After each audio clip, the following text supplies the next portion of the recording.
நன்றி. சார், பல முன்னணி நடிகர்கள் வந்து நேரில் வந்து அஞ்சலி செலுத்த முடியலன்னு சொல்லிட்டு அவங்களுடைய வருத்தங்கள்லாம் தெரிவித்தாங்க. இருந்தாலும் வந்து விஜய் சார் வந்து அஞ்சலி செலுத்தும் போது வந்து பார்த்தீங்கன்னா செலுத்திட்டு கிளம்பும் போது வந்து அந்த செருப்பு கொண்டு எரிஞ்ச வந்து ஒரு விவகாரம் வந்து இது வரைக்குமே ஒரு பேசு பொருளாக இருக்குது. அஞ்சலி செலுத்த வந்து அவர் மேலே வந்து செருப்பு கொண்டு எரிஞ்ச இந்த விவகாரம் வந்து அது எப்படி? இல்லைங்க, கூட்டம்னு இருக்கும்போது யார் செருப்பு தூக்கி அடித்தாங்க, எதனால் அடித்தாங்கன்னு நம்ம வந்து யோசிக்க முடியாது.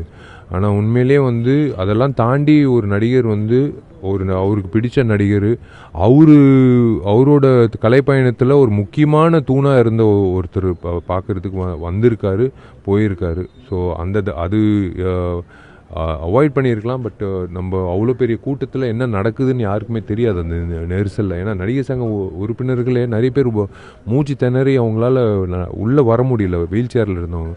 ஸோ அப்படி நிறைய விஷயங்கள் நடந்திருக்கு. பட் நம்ம தவிர்க்க முடியாது. அவ்வளோ பெரிய கூட்டம் வரும்போது, அலமோதி வரும்போது நம்ம தெரியாதுல்ல எங்கிட்ட இருந்து வருது என்ன விஷயம்ன்றது. இன்னுமே சில முன்னணி நடிகர்கள் வரல, ஆனால் அரசு விழாவில் கலந்துக்கிட்டு இருந்திருக்காங்க. அதை பற்றி உங்க கருத்து சார்? இன்னும் சில முன்னணி நடிகர்கள் இன்னும் பயன்படுத்திக்கிட்ட ஒரு நடிகர், பெரிய முக்கியமான நடிகர்கள் அங்கே ஒரு அரசு இதுலையும் கலந்துருக்காங்க. அதை எப்படி பார்க்குறீங்க? இல்லைங்க, இது நான் விஷால் நீ ஏன் வரல அப்படின்னு நீங்கள் வந்து குத்தி காமிக்கலாம். நான் சாவர வரைக்கும் அது வந்து எனக்கு குத்திக்கிட்டே இருக்கும். நான் ஓப்பனாக சொல்கிறேன்.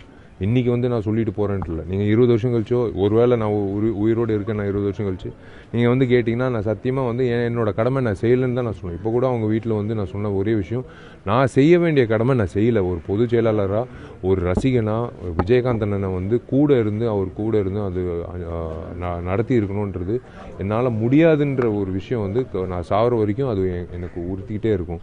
பட் நான் மற்றவங்க பற்றி நான் எப்படி சொல்ல முடியும்? அவங்களோட சில காரணங்கள் இருந்தாலும் சில முன்னணி நடிகர்களை வச்சு நடிகர் சங்கம் சார்பாக பண்ணிருக்கலாம்ல. இல்லை, நடிகர் சங்கம் சார்பாக பண்ணுறதுக்காக தான் 19ஆம் தேதி நாங்கள் வந்து எல்லாரையும் வர சொல்லி, அவங்க வர முடியாத யார் வர முடியாது, எந்தெந்த சூழ்நிலைனால வர முடியாதோ அவங்க எல்லோருக்கும் வந்து 19ஆம் தேதி வரணுன்றது நாங்கள் வந்து விண்ணப்பம் வச்சுருக்கோம். அது பெரிய நடிகர் இறுதி அஞ்சலி செலுத்தினப்போ சொல்கிறேன். இறுதி அஞ்சலி அப்போ நான் உண்மையிலே யார் வந்தாங்க தெரியாது.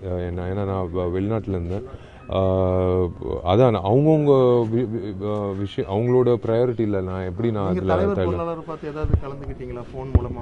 இல்லை, அது நாங்கள் எல்லோருமே, அதாவது நான் பொதுச் செயலாளராக தலைவர் நாஜர் சார், பூச்சி முருகன் சார், கருணாசு, கார்த்தி எல்லாரும் வந்து நாங்கள் வைக்கிற விண்ணப்பம், எங்களோட சங்க செயற்குழு உறுப்பினர்களோட உட்பட எல்லாருக்கும் வந்து விண்ணப்பம் வைக்கிறது என்னென்னா 19ஆம் தேதி வந்து கலந்துக்கோங்க. கண்டிப்பாக வந்து அவருக்கு அஞ்சலி செலுத்தணும். அது வந்து நடிகர் சங்கமோட கடமை, அடிப்படை கடமை. அது வந்து கௌரவமாக அவருக்கு ஒரு அஞ்சலி செலுத்தணும். அது எல்லோருக்கும் வந்து ஒரு விண்ணப்பம் வச்சுருக்கோம். தேங்க்யூ.